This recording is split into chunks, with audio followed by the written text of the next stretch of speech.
الدنيا متشقلبة والعروض ملهلبة والعربيات متأهبة للانطلاق مع ملاكها الجدد.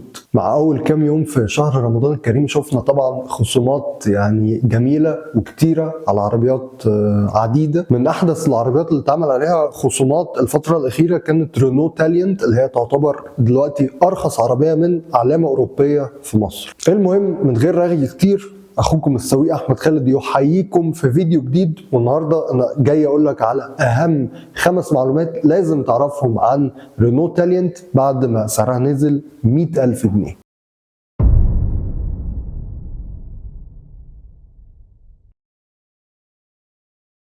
رينو تاليانت هي سب كومباكت سيدان او سيدان تحت المدمجه، طولها 4 متر 39 وقاعده عجلاتها 2 متر 64، يعني قاعده عجلاتها اطول بسنه بسيطه من النيسان صاني. شنطه العربيه كمان مش صغيره خالص، 528 لتر، ودي اكبر من شنطه الصاني برضه. تاني حاجه والاهم الامان. العربيه بتيجي بفئتين، الفئه الاولى فيها 2 اير باجز وانظمه ABS منع انغلاق الفرامل، وEBD توزيع قوه الفرمله على العجلات، وESP تحكم الكتروني في الثبات، وهيل ستارت اسيست اللي هو بنقول عليه دعم التوازن عند صعود المنحدرات او عند صعود المرتفعات، اللي هو بيخلي العربيه ما ترجعش لورا وهي على منطقه مرتفعه. وفيها حساسات ركن خلفيه. تاني فئه بيبقى فيها 4 اير باجز وحساسات ركن اماميه وتحذير لما ضغط الهواء في الكاوتش يبقى اقل من المعدل الطبيعي. بالنسبه للمنظومه الحركيه، تاليانت فيها موتور 1000 سي سي توربو 3 سلندر، قوته 100 حصان وعزمه 140 نيوتن متر، مع فتيس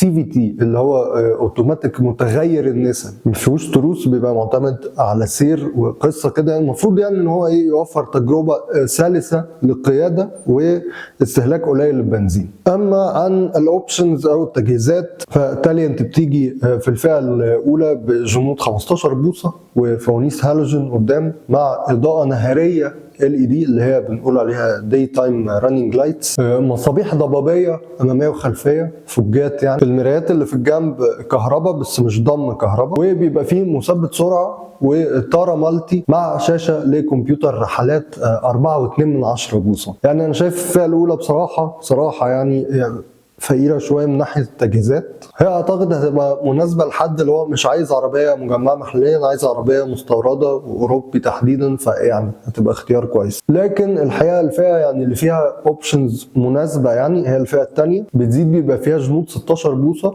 ومفتاح ذكي اللي هو سمارت كارد، وحساس للمطر، بيبقى فيها كمان كاميرا خلفيه، وجوه بيبقى فيه طبعا زرار ستارت ستوب انجن، وشاشه 8 بوصه داعمه لابل كار بلاي واندرويد اوتو، مع تكييف اوتوماتيك وكيس وجلد الدركسيون. اسعار تاليانت بعد الخصم بقت 700,000 و800,000 جنيه للفئه الثانيه، نزلت 100,000 جنيه، والحقيقه ده بيخليها يعني واحده من الاختيارات الكويسه جدا تحت مليون جنيه. ولكن لازم تبقى عارف ان هي بتتصنع في المغرب، وفي الاصل تاليانت هي بديله للوجن، هي تعتبر نسخه رينو من داتشيا لوجن بس. فاحب اعرف رايك فيها، ولو عايز تعرف اي حاجه تانية عنها او عن غيرها في الفئه دي قول لي في الكومنتس. كان معكم اخوكم السويق احمد خالد، فلتصحبكم السلام.